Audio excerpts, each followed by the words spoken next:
अनचाही संतान जो बच्चा माता पिता को नहीं चाहिए होता है और फिर भी वह इस दुनिया में आ जाता है, और अगर वह बेटी होती है तो माता पिता उसे अपनी भूल समझते हैं और उसे वह प्यार नहीं मिल पाता जिसकी वह हकदार होती है। इसके लिए क्या वह बच्ची जिम्मेदार होती है? मंसूरी जाने के लिए जानवी ने सारी तैयारी कर ली थी। 3 बैग में सारा सामान भर लिया था। बेटी को पैकिंग करते देख रमा ने पूछा, इस बार कुछ ज़्यादा सामान नहीं ले जा रही हो? हाँ माँ, ज़्यादा तो है, गंभीर स्वर में जानवी ने कहा। अपने जुड़वा भाई निखिल, भाभी सिया को बाय कहकर उदास आंखों से माँ को देखती हुई जानवी मंसूरी के लिए निकल गई। 30 मिनट के बाद ही जानवी ने माँ को फ़ोन किया। माँ, एक पत्र लिखकर आपकी अलमारी में रख आई हूँ, जब समय मिले पढ़ लेना। इतना कहकर जानवी ने फ़ोन काट दिया। रमा मन ही मन बहुत हैरान हुई। उन्होंने चुपचाप कमरे में आकर अलमारी में रखा पत्र उठाया और बेड पर बैठकर पत्र खोलकर पढ़ने लगी। जैसे जैसे वह पत्र पढ़ती जा रही थी, चेहरे का रंग बदलता जा रहा था। पत्र में लिखा था, माँ, मैं मंसूरी जा रही हूँ, लेकिन किसी टूर पर नहीं। मैंने अपना ट्रांसफ़र आपके पास से मंसूरी करवा लिया है, क्योंकि मेरे सब्र का बांध अब टूट चुका है।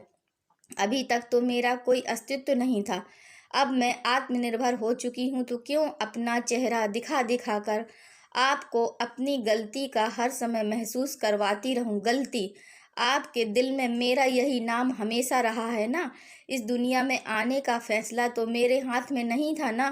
फिर आप क्यों मुझे हमेशा गलती कहती रहीं? सिमरन और शशि दीदी को तो शायद उनके हिस्से का प्यार दे दिया आपने। मेरी बड़ी बहनों के बाद भी आपको और पिताजी को बेटा चाहिए था, तो इसमें मेरा क्या कसूर है? मेरी क्या गलती है? निखिल के साथ मैं जुड़वा होकर इस दुनिया में आ गई। अपने इस अपराध की सज़ा मैं आज तक भुगत रही हूँ। कितना दुखद होता है अनचाही संतान बनकर जीना। आप सोच भी नहीं सकती कि गलती के शब्द ने मुझे हमेशा कितनी पीड़ा पहुँचाई है।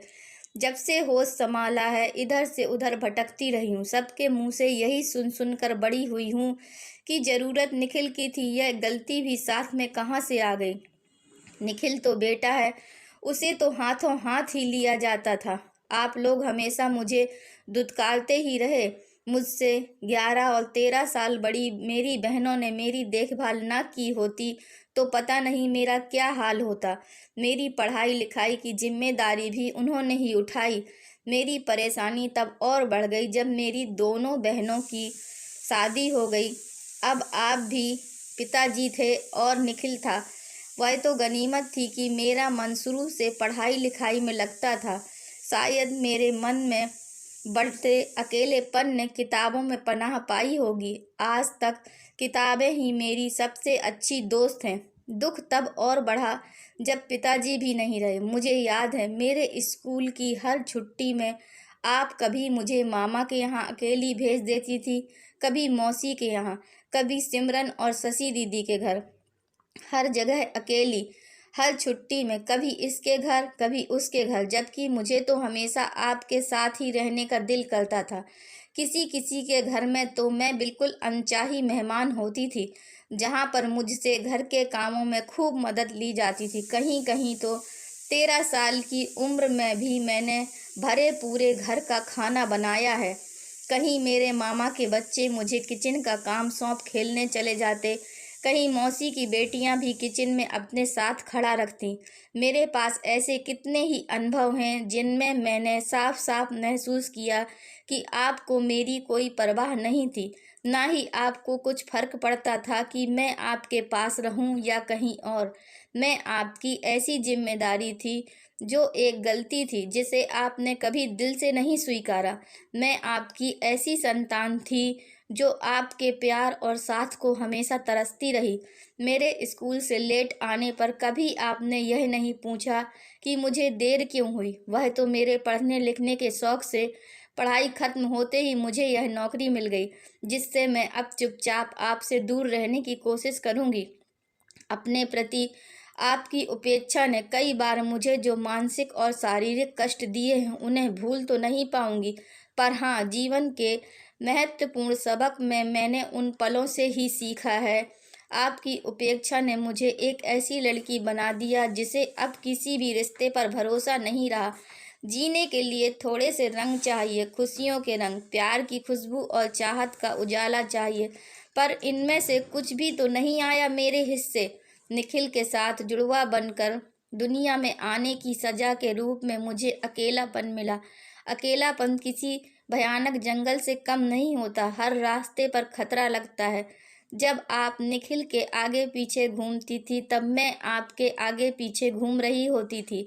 आपके एक तरफ जब निखिल लेटा था तब मेरा मन भी करता था कि मैं आपकी दूसरी तरफ लेट जाऊं, पर मेरी हिम्मत ही नहीं हुई कभी। आज आपका दिल दुखाना मेरा मकसद नहीं था, पर मेरे अंदर लोगों से आपसे मिली उपेक्षा का इतना जहर भर गया है कि मैं चाह कर भी उसे निगल नहीं सकती। आखिर मैं भी इंसान हूँ, आज सब कुछ ना ही पड़ा मुझे। बस आप सबसे दूर जा रही हूँ। आप अब अपने बेटे निखिल के साथ खुश रहिए। आपकी अनचाही संतान जानवी रमा को अब एहसास हुआ। आंसू तो कब से उनके गाल भिगोते जा रहे थे। यह क्या हो गया मुझसे? फूल सी बेटी का दिल अनजाने में ही दुखाती चली गई। वे पत्र सीने से लगा कर फपक फपक कर रो पड़ी। अब क्या करे? जीवन तो बहती नदी की तरह है जिसके दो किनारे कभी एक नहीं हो सकते। जानवी और रमा नदी के दो किनारे की तरह हो गई थी। गुजरा हुआ वक्त कभी लौट कर नहीं आता। दोस्तों, अगर यह कहानी आपको पसंद आई है तो कृपया लाइक कीजिए, शेयर कीजिए और चैनल को सब्सक्राइब कीजिए। धन्यवाद।